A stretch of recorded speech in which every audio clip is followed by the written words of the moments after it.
It's time now for the latest in local news. In the news, early voting continues today and for the next 2 weeks, Monday through Friday at the Hall Richardson Recreation Center located at 644 North 4th Street in Jessup.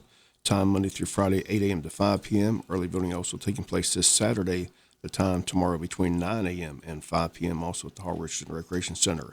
Regular turnouts reported statewide. It's been a good turnout each day this week at the Rec Center. Over 300 each day. On Thursday, another 322 people voted, bringing the 4-day total to 1,318 who have voted here in Wayne County. Local and statewide campaigns are underway. On Thursday afternoon, Attorney General Chris Carr in Jessup for a campaign stop at the Strand Bistro in downtown Jessup. Then he stopped by the Chamber's event for the cookout. For elected officials at the train depot, WIFO-FM had a chance to talk with the Attorney General, who says the key to victory is to get the people to show up to the polls and vote. It is, and Bob, great to be back with you. Great to be in Jessup. Look, we've had record turnout. Enthusiasm is high. Everybody's got to get out and vote. This is an important election. There is a difference between the candidates in this race. There's a difference between the vision and where we want the state to go. I'm proud for the last 6 years I've been trying to protect lives, livelihoods, and liberty, keeping people safe, keep the economy and schools open, and the rule of law just has to matter. You have opposition. You mentioned there's a difference between your campaign and your opponent's campaign. Tell us the differences. Yeah, what I'm trying to campaign on is what I've done, what I will do. My opponent's is campaigning on what she won't do. So what I mean is we've got our human trafficking prosecution unit. We've rescued 107 victims in the last year. We've got a gang unit that's now operating statewide, going around keeping people safe. My opponent voted against giving us the resources we needed for human trafficking. She says it's not gangs that are responsible for crime. It's gun makers. She says she's going to sue them. She missed 164 votes in her short time in the legislature, including votes to prohibit defunding the police, increasing penalties for street racers, increasing funding for law enforcement, and making sure that only U.S. citizens vote. I was proud to be the Commissioner of Economic Development. Again, we wanted to keep the economy open, keep people safe. My opponent wanted to shut the economy down.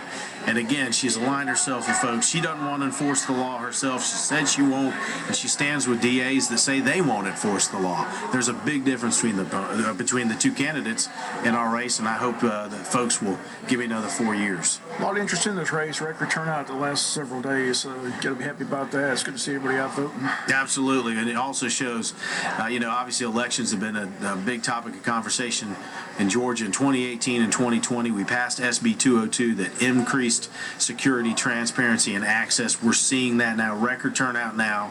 We had a record turnout in the primary. Your one vote, it just has to count. It has to matter. You need to know it's secure. You need to know you can get to the polls. I encourage folks to do that because in Georgia we're making it easy to vote and hard to cheat. Okay, Chris, always good to see you. We'll follow the election closely. Wish the best of luck. Thanks, Bob. Great to be with you. Once again, those comments of Georgia Attorney General Chris Carr. Again, he is the incumbent. He faces Democratic opposition from candidate Jen Jordan. Election again just 18 days and counting. Locally, District 4 County Commission race between incumbent James Thomas, opposed by Fred Anderson. Locally, District 5 County Commission race Jamie Hickox and writing candidate Jackie Hoyt. We'll be back with more news after this word from our sponsor, the commercial messages, so please stay tuned. In other news, this past Thursday afternoon, the Wayne County Chamber of Commerce held its annual cookout for all elected officials. A good turnout at the Jessup Train Depot. City and county officials, along with School Superintendent Dr. Kelly, several school board members, Attorney General Chris Carr and his wife stopped by, as well as did Buddy DeLoach, who will be Wayne County State Representative after January 1. McKinley Ravenel was the Chamber Chairman, and he talked about the good turnout at the event. Yeah, absolutely. This is a good opportunity for us to just give back to the elected officials and spend a little time. And like you said, it's been a good turnout, so good to bring the community together. How about the meal? Who provided the meal? Meal was provided by Wayne Housing Partners, so we'd like to thank them, along with Mark Watson and his son Caleb, for cooking the meal. We had a good turnout. A lot of representatives here. Future Representative Buddy DeLoach was here. Attorney General Chris Carr stopped by. Had members of the city, county, citizens of Jessup, so just a great turnout. So it looked like everybody was well pleased with the meal.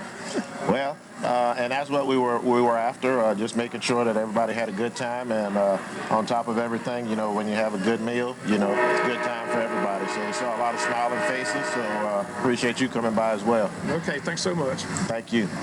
And once again, that event yesterday at the Train Depot. Reminder, Georgia Governor Brian Kemp will be in Jessup this coming Thursday as he seeks another 4-year term in office. Kemp will be at the Altamont Steak and Seafood Restaurant located at 362 North 1st Street. Once again, the public invited to come by, hear what the governor has to say about his campaign. That's this coming Thursday, October 27th at 12 noon at the Altamont Steak and Seafood Restaurant. City of Jessup getting ready for the Arch Fest. Again, that'll be a topic on the Butch and Bob Show as the new DDA director, Hadley Gillespie, will be one of our guests. Again, a lot of activities planned. Gets underway at 10 a.m. with a opening ceremony, remarks by the mayor, 11 to 12. They've got all ages for bingo tent located on Macon Street. A full day of entertainment lined up. The train day taking place at the Train Depot. All that tomorrow, the 19th Annual Arch Fest in downtown Jessup. We'll be back with some final news notes after this word from our sponsor or the commercial messages, so please stay tuned. Final notes in the news. Today's the final day to register to participate in this year's Big Buck contest set for the dates of Saturday, October 22nd, all the way to October 30th. Guaranteed $5,000 payout to the first place winner. Registration cost is $50, but for that $50, entry includes participation into the 8-day contest, entry into the banquet, which is set for November 5th, a general raffle ticket, a gun raffle ticket, and a tournament T-shirt. Again, if you'd like to register, call the Tourism Board office today at 912-427-3233 or visit their website, waynetourism.com. Don't forget the Turkey Trot race coming up on November 12th at JC Stadium, $25 per person. Registration that morning from 7 to 8 at the stadium. Race gets underway at 8. You can register at active.com or call Judy Beaver at the high school, 427-1096, extension 729. Chamber of Commerce ready for their annual meeting this coming Monday, October 24th at 5:30 p.m. at the Polytech Center.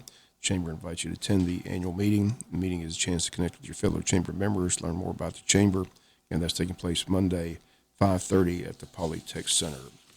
The pinking of the Jessup City Fountain event is going to take place on Thursday, October 27th at 11 a.m.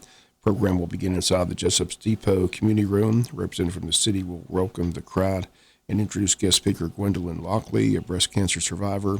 Wayne Memorial Hospital's Jill Blizzard will provide closing comments for the inside portion of the program.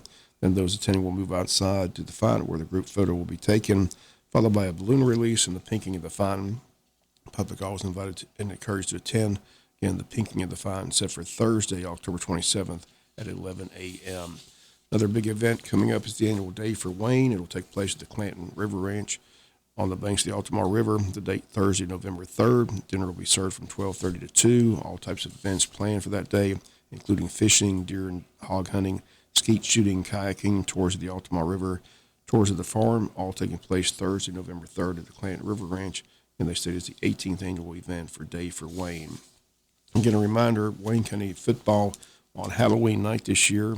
It'll take place at JC Stadium before the event. Since it's trick or treat, they're going to have a trunk, tent, or treat event. Then inviting all school clubs, teams, churches, businesses, community groups to come participate. Need more information, contact the high school. They're going to have awards for first, second, and third place prizes. Awards at the display set up with the most jacket spirit. Kids 10 and under in costume will get in free to the ball game, into the game with a paid adult. And that's all taking place on Halloween night, October 31st. Wayne County taking on Burke County at JC Stadium. All types of activities at the stadium between 5:30 and 7 before the ball game. That's going to do it for the latest in local news. Sports comes your way in a few minutes. Bob Morgan said, have a great day.